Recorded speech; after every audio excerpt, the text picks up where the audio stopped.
ಫಟಾಫಟ್ 50ಗೆ ಸ್ವಾಗತ. ನಾನು ಮಾಲ್ತೇಶ್. ನಾನು ಮಧುಶ್ರೀ. ಈ ಹೊತ್ತಿನ ಪ್ರಮುಖ 50 ಸುದ್ದಿಗಳನ್ನು ನೋಡೋಣ. ಮೊಬೈಲ್ ಬಿಟ್ಟು ಓದುವಂತ ಬುದ್ಧಿವಾದ ಹೇಳಿದ್ದಕ್ಕೆ ಬಾಲಕಿ ಅಪಾರ್ಟ್ಮೆಂಟ್ ಇಂದ ಜಿಗಿದು ಆತ್ಮಹತ್ಯೆ ಮಾಡಿಕೊಂಡಿರೋ ಘಟನೆ ಬೆಂಗಳೂರಿನಲ್ಲಿ ನಡೆದಿದೆ. SSLC ಓದ್ತಾ ಇದ್ದಂತ ಮಧ್ಯಪ್ರದೇಶದ 15 ವರ್ಷದ ಅವಂತಿಕಾ ಆತ್ಮಹತ್ಯೆ ಮಾಡಿಕೊಂಡಂತ ಬಾಲಕಿ ಕಾಡುಗೋಡಿ ಅಸೆಟ್ಸ್ ಮಾರ್ಕ್ ಅಪಾರ್ಟ್ಮೆಂಟ್ ನ 20ನೇ ಮಹಡಿಯಿಂದ ಜಿಗಿದು ಬಾಲಕಿ ಪ್ರಾಣ. ಬಾಗಪ್ಪನನ್ನ ಪಿಂಟ್ಯಾ ಅಲಿಯಾಸ್ ಪ್ರಕಾಶ್ ಎಂಬಾತ ಕೊಲೆ ಮಾಡಿದ್ದಾನೆ ಎಂದು ಪುತ್ರಿಯರಾದ ಗಂಗೂಬಾಯಿ ಮತ್ತು ಇಂದ್ರಾಬಾಯಿ ಆರೋಪಿಸಿದ್ದಾರೆ. ನಮ್ಮ ತಂದೆ ಹತ್ಯೆಯಾಗಿರುವ ಫೋಟೋವನ್ನು ವಾಟ್ಸ್ಆಪ್ ಸ್ಟೇಟಸ್ನಲ್ಲಿ ಪ್ರಕಾಶ್ ಹಾಕೊಂಡಿದ್ದ. ಸಹೋದರನ ಆತ್ಮಕ್ಕೆ ಶಾಂತಿ ಸಿಕ್ತು ಅಂತ ಸ್ಟೇಟಸ್ ಹಾಕೊಂಡಿದ್ದ. ಹೀಗಾಗಿ ನಮ್ಮ ತಂದೆಯನ್ನ ಪ್ರಕಾಶ್ ಹತ್ಯೆ ಮಾಡಿದ್ದಾನೆ ಅಂತ ದೂರಿದ್ದಾರೆ. ತುಮಕೂರಿನಲ್ಲಿ ಮನೆ ಕಳ್ಳತನ ಮಾಡಿದ್ದ ಆರೋಪಿ ಲಾಕ್ ಆಗಿದ್ದಾನೆ. ಶಿರಾ ತಾಲೂಕಿನ ಪಟ್ನಾಯಕ್ನಲ್ಲಿ ಪೊಲೀಸರು ಶ್ರೀನಿವಾಸ್ ಎಂಬ ಕಳ್ಳನನ್ನ ಬಂಧಿಸಿದ್ದಾರೆ. ಚಂಗಾವರ ಗ್ರಾಮದ ಒಂದು ಮನೆಯಲ್ಲಿ ಶ್ರೀನಿವಾಸ್ 20,000 ರೂಪಾಯಿ ನಗದು ಹಾಗೆ ಚಿನ್ನಾಭರಣ ಕಳ್ಳತನ ಮಾಡಿದ್ದಾನೆ. ಬೆಂಗಳೂರಿನಲ್ಲಿ ಬಸ್ ಹತ್ತುವಾಗ ಮೊಬೈಲ್ ಕಳ್ಳತನ ಮಾಡ್ತಾ ಇದ್ದ ಆರೋಪಿಯೋರ್ವ ಲಾಕ್ ಆಗಿದ್ದಾನೆ. ದಾಸರಹಳ್ಳಿ ಬಸ್ ನಿಲ್ದಾಣ ಬಳಿ ಒಡಿಶಾ ಮೂಲದ ವಿಜಯ್ ದಾಸ್ನನ್ನ ಪೀಣ್ಯ ಪೊಲೀಸರು ಬಂಧಿಸಿದ್ದಾರೆ. ಶೋಕಿ ಮಾಡೋದಕ್ಕೆ ಆರೋಪಿ ಮೊಬೈಲ್ ಕಳ್ಳತನ ಮಾಡ್ತಿದ್ದ ಅಂತ ತಿಳಿದು ಬಂದಿದೆ. ಬೆಂಗಳೂರಿನಲ್ಲಿ ಚಲಿಸ್ತಾ ಇದ್ದ ರೈಲ್ನಲ್ಲಿ ದರೋಡೆ ಮಾಡಿದ್ದ 4ರನ್ನ ರೈಲ್ವೆ ಪೊಲೀಸರು ಬಂಧಿಸಿದ್ದಾರೆ. ಆರೋಪಿಗಳಿಂದ 6,830 ರೂಪಾಯಿ ನಗದು, 6 ಮೊಬೈಲ್, 1 ಲಕ್ಷ ಮೌಲ್ಯದ ವಸ್ತುಗಳನ್ನು ಜಪ್ತಿ ಮಾಡಿದ್ದಾರೆ. ಫೆಬ್ರವರಿ 10ರಂದು ರಾತ್ರಿ 11 ಗಂಟೆಗೆ ದರೋಡೆ ನಡೆದಿತ್ತು. ಉಡುಪಿ ತಾಲೂಕಿನ ಉದ್ಯಾವರದಲ್ಲಿ ಕೆನರಾ ಬ್ಯಾಂಕ್ ATM ಯಂತ್ರ ಒಡೆಯೋದಕ್ಕೆ ವಿಫಲ ಯತ್ನವನ್ನು ನಡೆಸಲಾಗಿದೆ. ಹಣ ತೆಗೆಯೋದಕ್ಕೆ ಮುಂದಾದಾಗ ಸೈರನ್ನ ಕೂಗ್ತಾ ಇದ್ದ ಹಾಗೆ ದುಷ್ಕರ್ಮಿಗಳು ಓಡ್ ಹೋಗಿದ್ದಾರೆ. ATM ಒಡೆಯೋದಕ್ಕೆ ಯತ್ನಿಸಿದ್ದ ಕಳ್ಳರ ಕರಾಮತ್ತು ಸಿಸಿ ಕ್ಯಾಮೆರಾದಲ್ಲಿ ಸೆರೆಯಾಗಿದೆ. ಗದಗ ನಗರದಲ್ಲಿ ಅಕ್ರಮ ಬಡ್ಡಿ ದಂಧೆಕೋರರ ಮನೆಯಲ್ಲಿ ಪೊಲೀಸರ ಶೋಧ ಮುಂದುವರೆದಿದೆ. ಬೆಟಗೇರಿಯ ಬಡ್ಡಿ ಬಕಾಸುರ ಯಲ್ಲಪ್ಪ ಮಿಸ್ಕಿನ್ ಮನೆ ಮೇಲೆ ರೇಡ್ ಮಾಡಿದ್ದು ಮತ್ತೊಂದು ಲಾಕರ್ ಓಪನ್ ಮಾಡಿದ್ದಾರೆ. ಅದರಲ್ಲೂ ಕಂತೆ ಹಣ ಸಿಕ್ಕಿದೆ. ನಿನ್ನೆ ಸುಮಾರು 1,50,00,000 ಹಣ ಪತ್ತೆಯಾಗಿತ್ತು. ಪ್ರಮುಖ ಹುದ್ದೆ ಪಡೆಯೋದಕ್ಕೆ ಕಾಂಗ್ರೆಸ್ನ ದಲಿತ ನಾಯಕರ ಗುಂಪು ಯಾತ್ರೆ ಕೈಬಿಟ್ಟು ಪ್ರತ್ಯೇಕ ಭೇಟಿಯ ತಂತ್ರದ ಮೊರೆ ಹೋಗಿದೆ. ಸತೀಶ್ ಜಾರಕಿಹೊಳಿ ದೆಹಲಿ ಬಿಡ್ತಾ ಇದ್ದಾಗೆ KM ರಾಜಣ್ಣ ದೆಹಲಿ ಪ್ರವಾಸ ಕೈಗೊಂಡಿದ್ದಾರೆ. ಮುಂದಿನ ವಾರ ಡಾಕ್ಟರ್ ಜಿ ಪರಮೇಶ್ವರ್ ದೆಹಲಿ ಭೇಟಿ ಸಾಧ್ಯತೆ ಇದೆ. ಪರಮೇಶ್ವರ್ ಸತೀಶ್ ಜಾರಕಿಹೊಳಿ ಭೇಟಿಯ ಬಗ್ಗೆ ಗೊಂದಲ ಸೃಷ್ಟಿಸುವುದು ಬೇಡ ಅಂತ ಕಾಂಗ್ರೆಸ್ ಅಧ್ಯಕ್ಷ ಮಲ್ಲಿಕಾರ್ಜುನ ಖರ್ಗೆ ಹೇಳಿದ್ದಾರೆ. ನಾನು ಈ ರಾಜ್ಯದವನು, AICC ಅಧ್ಯಕ್ಷನಾಗಿದ್ದೇನೆ. ಹೀಗಾಗಿ ನಮ್ಮ ರಾಜ್ಯದ ನಾಯಕರು ನನ್ನ ಭೇಟಿಯಾಗೋಕೆ ಬರ್ತಾರೆ, ಫೋನ್ ಮಾಡಿ ಬರ್ತಾರೆ, ಬೇಡ ಅನ್ನೋಕ್ಕಾಗುತ್ತಾ ಅಂತ ಹೇಳಿದ್ದಾರೆ. ಸಹಕಾರ ಸಚಿವ KN ರಾಜಣ್ಣ ದೆಹಲಿ ಪ್ರವಾಸದ ಬಗ್ಗೆ ನಾನೇನು ಮಾತನಾಡಲ್ಲ ಅಂತ DCM DK ಶಿವಕುಮಾರ್ ತಿಳಿಸಿದ್ದಾರೆ. ಅವರು ದೊಡ್ಡವರು, ನಾನು ದೊಡ್ಡವರ ಬಗ್ಗೆ ಮಾತನಾಡಲ್ಲ. ರಾಜಣ್ಣ ನಮ್ಮ ಪಕ್ಷದ ಹಿರಿಯ ನಾಯಕರು ಅಂತ ಹೇಳಿದ್ದಾರೆ. ದೊಡ್ಡ ನಾಯಕರು ಸಣ್ಣ ನಾಯಕರು ಅನ್ನೋದು ಬೇರೆ, ಆದರೆ ನಾವು ಕುಬೇರರ ಮಾತಿಗೆ ಪ್ರತಿಕ್ರಿಯೆ ನೀಡುವುದಿಲ್ಲ ಅಂತ ಸಚಿವ KN Rajanna DCM DK Shivakumar ಅವರಿಗೆ ಟಾಂಗ್ ಕೊಟ್ಟಿದ್ದಾರೆ. ಇನ್ನು ದೆಹಲಿಗೆ ಬಂದಿರುವುದು ಅಭಿವೃದ್ಧಿ ಕೆಲಸದ ವಿಚಾರವಾಗಿ ಎಂದಿದ್ದಾರೆ. ಮೆಟ್ರೋ ಪ್ರಯಾಣ ದರ ಏರಿಕೆ ಖಂಡಿಸಿ ಕೇಂದ್ರ ಸರ್ಕಾರದ ವಿರುದ್ಧ ಕಾಂಗ್ರೆಸ್ ಪ್ರತಿಭಟನೆ ನಡೆಸಿದೆ. ಕೇಂದ್ರ ಸರ್ಕಾರದ ನಡೆ ಖಂಡಿಸಿ ಪ್ರಧಾನಿ ಮೋದಿ ವೇಷ ತೊಟ್ಟು ಕೈ ನಾಯಕರು ಮೆಟ್ರೋದಲ್ಲಿ ಪ್ರಯಾಣಿಸಿದ್ದಾರೆ. ಮೆಟ್ರೋ ಟಿಕೆಟ್ ಖರೀದಿಸಿ ಆಕ್ರೋಶವನ್ನು ವ್ಯಕ್ತಪಡಿಸಿದ್ದಾರೆ. ರಾಜ್ಯಾಧ್ಯಕ್ಷ ಸ್ಥಾನ ನೀಡಿದರೆ ನಿಭಾಯಿಸಲು ನಾನು ಸಿದ್ಧನಿದ್ದೇನೆ. ಈ ಬಗ್ಗೆ ಪಕ್ಷ ತೀರ್ಮಾನ ಮಾಡಬೇಕೆಂದು ಶ್ರೀರಾಮುಲು ಹೇಳಿದ್ದಾರೆ. ಅಲ್ಲದೆ ಪ್ರಧಾನಿ ನರೇಂದ್ರ ಮೋದಿ ವಿದೇಶದಿಂದ ವಾಪಸ್ಸಾದ ಬಳಿಕ ದೆಹಲಿಗೆ ಹೋಗ್ತೇನೆ ಅಂತ ತಿಳಿಸಿದ್ದಾರೆ. ಮಾಜಿ ಸಚಿವ ಶ್ರೀರಾಮುಲು ಬಯಲು ನಾಟಕದಲ್ಲಿ ಭರ್ಜರಿ ಸ್ಟೆಪ್ ಹಾಕಿಸಿದ್ದಾರೆ. ಹೊರಗಿನ ದೋಣಿ ಗ್ರಾಮದಲ್ಲಿ ನಡೆದಂತ ಬಯಲು ನಾಟಕದ ಕೊನೆಯಲ್ಲಿ ರಾಮುಲು ಕಲಾವಿದರೊಂದಿಗೆ ಹೆಜ್ಜೆ ಹಾಕಿದ್ರು. ರಾಮುಲು ಡ್ಯಾನ್ಸ್ಗೆ ಚಪ್ಪಾಳೆ ಶಿಳ್ಳೆ ಹೊಡೆದು ಜನ ಸಂತಸ ವ್ಯಕ್ತಪಡಿಸಿದ್ದಾರೆ. ಕರ್ನಾಟಕ ಎಕ್ಸಿಬಿಷನ್ ಸ್ಟಾಲ್ನಲ್ಲಿ DCM DK ಶಿವಕುಮಾರ್ ಅವರು ಪತ್ನಿಗೋಸ್ಕರ ಮೈಸೂರು ಸಿಲ್ಕ್ ಸೀರೆಯನ್ನ ಖರೀದಿ ಮಾಡಿದ್ರು. ಡಿಸ್ಕೌಂಟ್ ಹೋಗಿ 25,025 ರೂಪಾಯಿ ನಗದು ಆಪ್ತರಿಗೆ ನೀಡಿ ಸೀರೆ ಖರೀದಿಸುವಂತೆ ಸೂಚಿಸಿದ್ರು. ಇನ್ನು ಜೊತೆಗೆ ಒಂದು ಪರ್ಫ್ಯೂಮ್ ಅನ್ನ ಕೂಡ ಅವರು ಪರ್ಚೇಸ್ ಮಾಡಿದ್ರು. ಬೆಂಗಳೂರಿನ ಚಾಮರಾಜಪೇಟೆಯ ಕಣಿಯರ ಕಾಲೋನಿಯಲ್ಲಿ ವೆಂಕಟರಮಣ ಸ್ವಾಮಿ ದೇವಸ್ಥಾನದಲ್ಲಿ ಹುಂಡಿ ಕಳ್ಳತನ ಆಗಿದೆ. ಬೈಕ್ನಲ್ಲಿ ಬಂದಿದ್ದಂತ ಇಬ್ಬರು ಹುಂಡಿ ಕದ್ದು ಪರಾರಿಯಾದ ದೃಶ್ಯ ಸಿಸಿ ಕ್ಯಾಮೆರಾದಲ್ಲಿ ಸೆರೆಯಾಗಿದೆ. ಮಂಕಿ ಕ್ಯಾಪ್ ಧರಿಸಿ 3 ದೇವಾಲಯಗಳಲ್ಲಿ ಹುಂಡಿ ಕಳ್ಳತನ ಮಾಡಿರುವ ಘಟನೆ ಚಿಕ್ಕಮಗಳೂರಿನ ಕಡೂರು ತಾಲೂಕಿನ ಬಿಳುವಾಲು ಗ್ರಾಮದಲ್ಲಿ ನಡೆದಿದೆ. ಆಂಜನೇಯ ಸ್ವಾಮಿ ದೇವಾಲಯದ ಹುಂಡಿಯನ್ನ ಕದ್ದೊಯ್ಯಲಾಗಿದೆ. ಜೊತೆಗೆ ಸುರಪುರ ದೇವಾಲಯ, ಕೋಡಿಹಳ್ಳಿ ದೇಗುಲದಲ್ಲೂ ಕೂಡ ಕಳ್ಳತನಕ್ಕೆ ಯತ್ನಿಸಲಾಗಿದೆ. ಚಾಲಕನ ನಿಯಂತ್ರಣ ತಪ್ಪಿ ಕೆಎಸ್ಆರ್ಟಿಸಿ ಬಸ್ ರಸ್ತೆ ಪಕ್ಕದ ಗದ್ದೆಗೆ ನುಗ್ಗಿದ ಘಟನೆ ಬೆಳಗಾವಿಯ ಗೋಕಾಕ್ ನಗರದ ಹೊರವಲಯದಲ್ಲಿ ನಡೆದಿದೆ. ಡ್ರೈವರ್ ಸಮಯ ಪ್ರಜ್ಞೆಯಿಂದ 60 ಪ್ರಯಾಣಿಕರು ಸೇಫ್ ಆಗಿದ್ದಾರೆ. ಡ್ರೈವರ್ಗೆ ಸಣ್ಣ ಪುಟ್ಟ ಗಾಯಗಳಾಗಿದ್ದು ಸ್ಥಳೀಯ ಆಸ್ಪತ್ರೆಗೆ ದಾಖಲಿಸಲಾಗಿದೆ.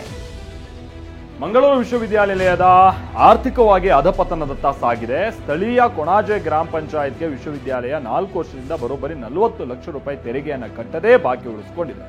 ಇನ್ನು ನಿವೃತ್ತಿಯಾದಂತವರಿಗೂ ಪಿಂಚಣಿ ಒದಗಿಸದೆ ವಿವಿ ಸತಾಯಿಸ್ತಾ ಇದೆ ಅನ್ನುವಂಥದ್ದು ಆರೋಪ. ತುಂಗಭದ್ರಾ ನದಿ ಬಗೆದು ಅಕ್ರಮ ಮರಳು ಲೂಟಿ ಮಾಡ್ತಾ ಇದ್ದ ದಂಧೆಕೋರರಿಗೆ ಬೆಳ್ಳಂಬೆಳಿಗ್ಗೆ ಜಿಲ್ಲಾಧಿಕಾರಿ ಶಾಕ್ ಕೊಟ್ಟಿದ್ದಾರೆ. ಸ್ವತಃ Gadag DC CN Shridhar AC Gangappa ಅಕ್ರಮ ಮರಳು ಅಡ್ಡೆ ಮೇಲೆ ದಾಳಿ ಮಾಡಿ ಅಕ್ರಮವಾಗಿ ಸಂಗ್ರಹಿಸಿದ್ದ ಅಪಾರ ಪ್ರಮಾಣದ ಮರಳು ಮತ್ತು ಟ್ರ್ಯಾಕ್ಟರ್ ಅನ್ನು ಸೀಸ್ ಮಾಡಿದ್ದಾರೆ.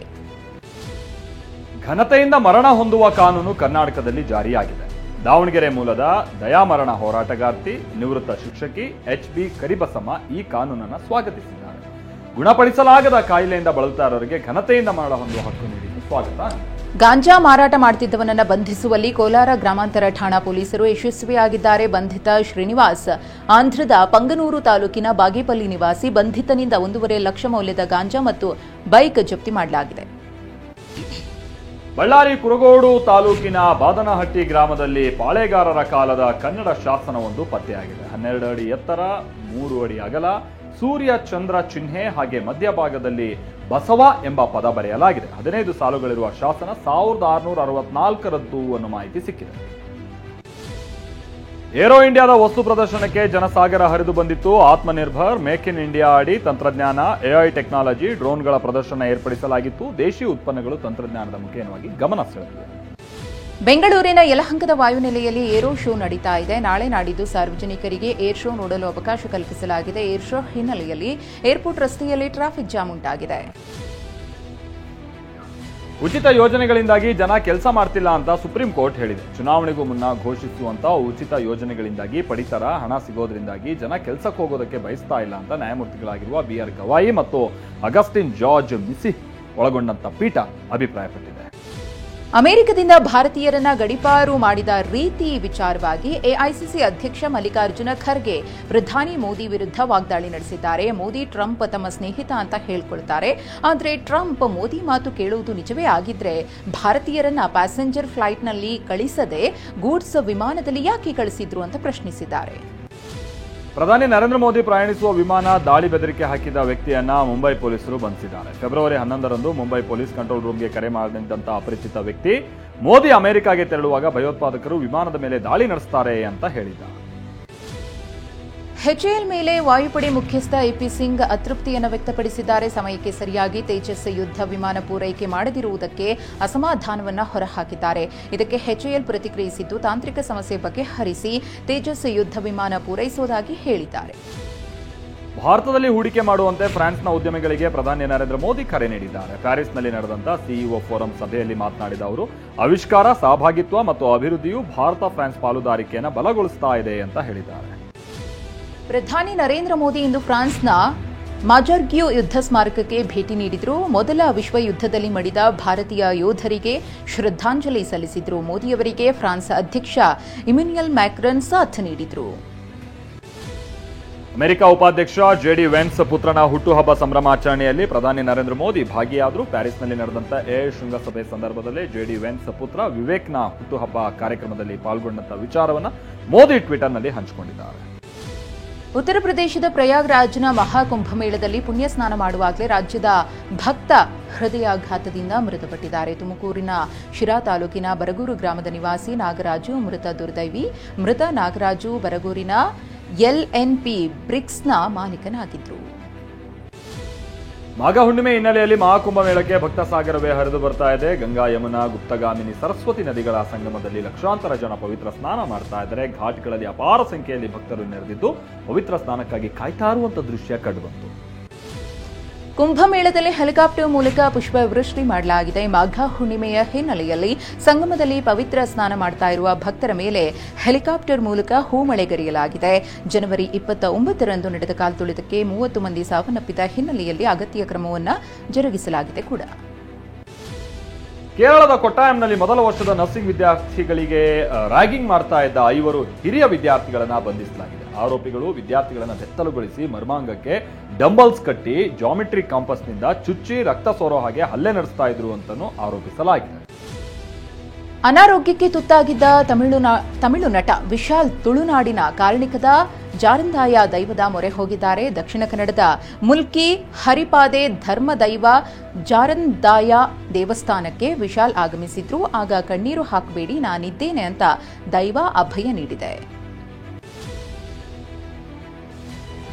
ವಿವಾದಾತ್ಮಕ ಯೂಟ್ಯೂಬರ್ ರಣವೀರ್ ಅಲ್ಲಾಬಾದಿಯಾ ಲವ್ ಬ್ರೇಕಪ್ ಆಗಿದ್ಯಂತೆ ಅನ್ನೋ ಸುದ್ದಿ ಹರಿದಾಡ್ತಾ ಇದೆ. ರಣವೀರ್ ಅಲ್ಲಾಬಾದಿಯಾ ಹಾಗೆ ಪ್ರೇಯಸಿ ನಿಕ್ಕಿ ಶರ್ಮಾ ಬೇರೆ ಬೇರೆ ಆಗಿದ್ದಾರೆ. ಇನ್ಸ್ಟಾಗ್ರಾಮ್ನಲ್ಲೂ ನಿಕ್ಕಿ ಶರ್ಮಾ ರಣವೀರ್ನನ್ನ ಅನ್ಫಾಲೋ ಮಾಡಿದ್ದಾರೆ ಅನ್ನೋದು ಗೊತ್ತಾಗ್ತಾ ಇದೆ.